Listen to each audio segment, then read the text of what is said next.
on va déballer la Neptune 4 Pro. Donc c'est la nouvelle machine de chez Lego. Donc comme d'hab, vous retrouverez du coup le manuel d'utilisation et la notice pour tout installer. Donc rapidement pour faire le nivellement de la machine.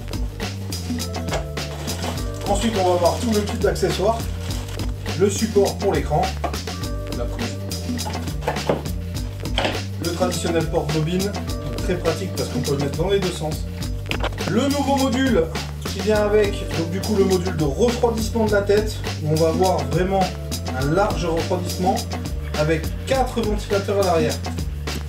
Donc là aussi ils ont remplacé le portique par 2 axes en Z synchronisés par une courroie. Donc ça c'est vraiment top et c'est bien solide.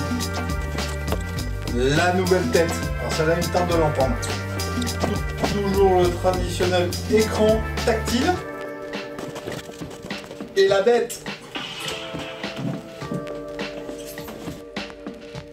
Donc ici on a un RJ45 qui est fourni avec, parce que vous allez voir les surprises de cette machine. Un petit bout de rapide PLA, parce que c'est une machine, rappelons-le, qui va jusqu'à 500 mm par seconde. Un câble USB traditionnel. Une pince, des petits colliers, le kit de visserie, les petits outils qui vont bien pour la monter, une spatule, le détecteur de fin de filament, 2 puces de rechange, la clé USB, parce que celle-ci, elle fonctionne avec clé USB. Et nous avons aussi une carte SD qui est offerte avec. Et pour finir, la petite aiguille de débouchage. Donc quand on monte le portique, faire bien attention aux câbles, qu'on ne les pince pas parce que ça peut être vite la catastrophe. Donc là, Lego a bien fait, il a noté vraiment tout ce qu'il faut sur les petits sachets des vis. On va pencher la machine légèrement sur le côté, comme ceci. Ensuite, on vient positionner le cadre, approximativement.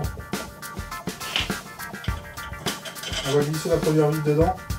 On va juste la mettre dans le pas de vis, pour pas après foirer le reste. Donc on a les clés qui sont fournies.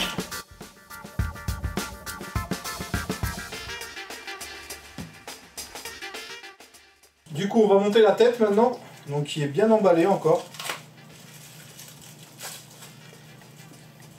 Vous allez pouvoir voir du coup le capteur pour la palpation du plateau, la nouvelle tête qui a l'air plutôt costaud, avec non pas 2 ventilateurs comme avant, mais 1, 2 et 3 avec celui à l'avant. Vous allez pouvoir démonter directement pour la maintenance. On peut voir l'extrudeur ici. Et là on va monter l'écran tactile. Bam. Et voilà, elle est montée la bête. Qu'est-ce que vous en pensez? Franchement moi j'aime bien la tête qu'elle a. On va passer au test maintenant.